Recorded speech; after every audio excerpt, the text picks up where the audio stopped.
Today we're gonna cut in half the Brunt Work Boot because if you're like me, you get ads for these things non-stop all day, every day. And I'm also gonna try to rip one apart to see how well they're actually built and see if that saying that they have of great work boots, no BS, is actually true. And thanks to Magic Spoon for sponsoring this video. They've sponsored more videos than any other brand or sponsor we've ever had, and that's because we love it so much. Every time we get a shipment of Magic Spoon in, it's gone within a week, and it's kind of obnoxious because I don't get to eat the cereal ever. So I have to hide boxes in the shop, but I love it because my metabolism has slowed down a little bit and I can't quite get away with eating child cereal anymore because it makes me feel sluggish, it packs on the pounds, and if we're being honest, eating child cereal for breakfast is basically like eating a candy bar for breakfast. Magic Spoon, on the other hand, has 0 grams of sugar, 14 grams of protein, and only 4 net carbs in each serving, and it comes in the 4 flavors of peanut butter, cocoa, fruity, and frosted. My personal favorite is the peanut butter. And you can try all of them in a variety pack. It tastes amazing. It's honestly a little too good to be true. It's keto friendly, gluten free. Actually, it says on the side here.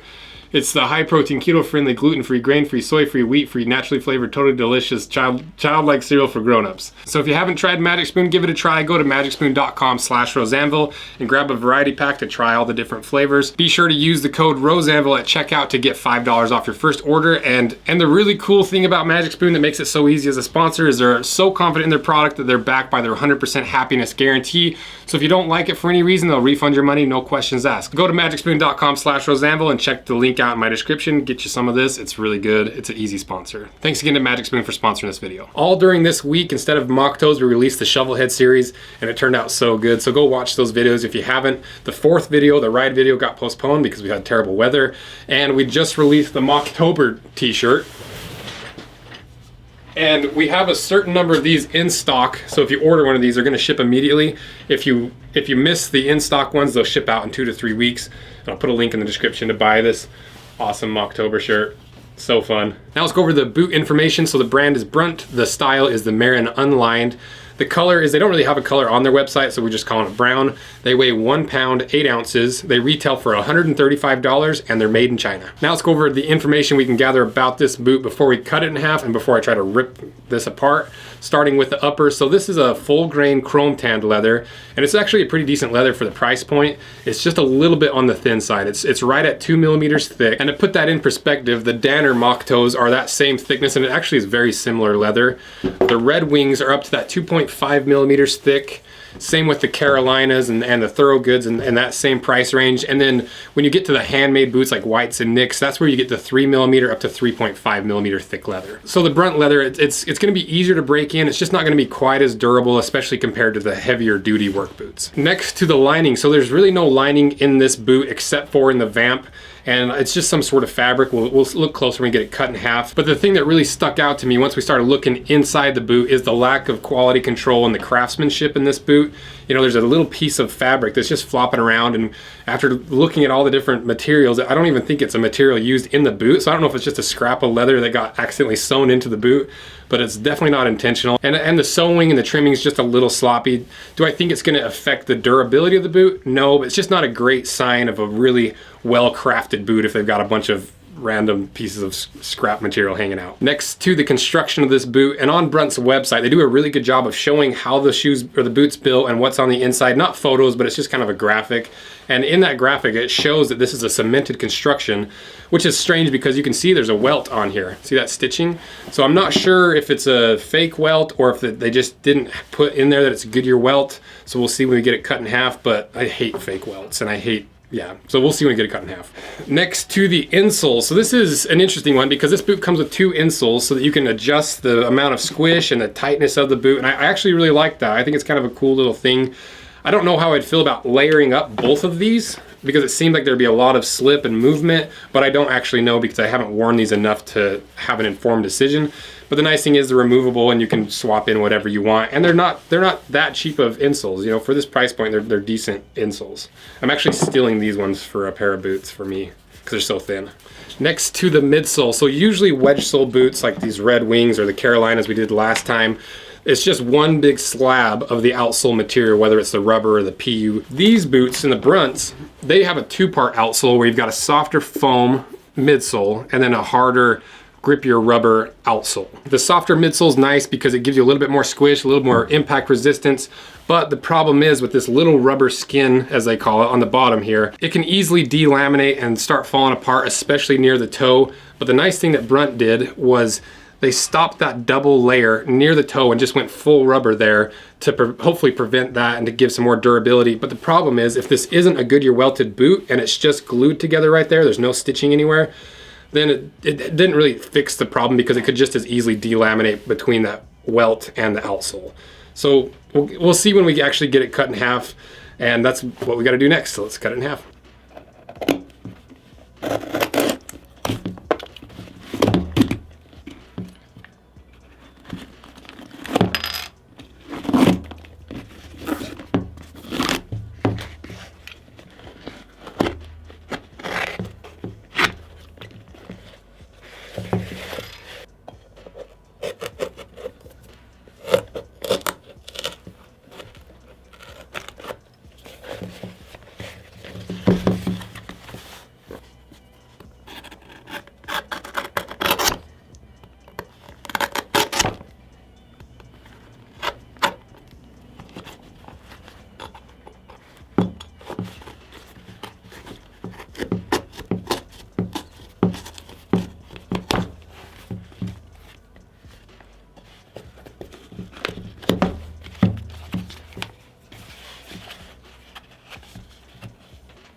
All right, we got it cut in half. Let's see what's inside.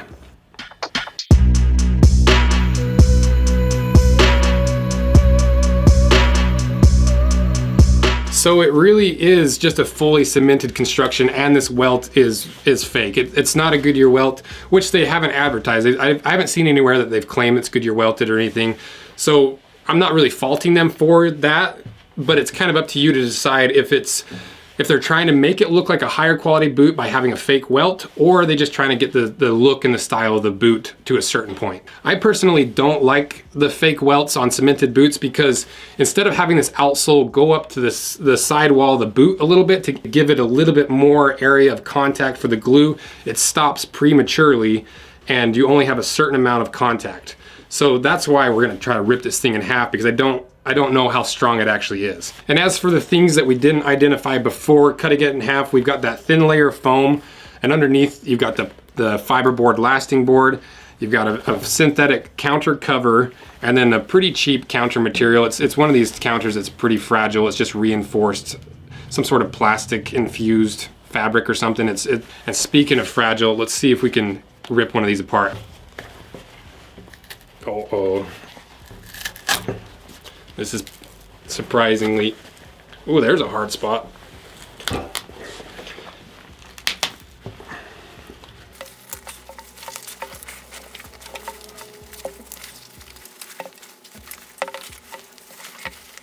So, after a little bit of struggling, it was pretty easy to pull the heel off, but then I got right to where the vamp is tucked underneath and it's glued really well right there.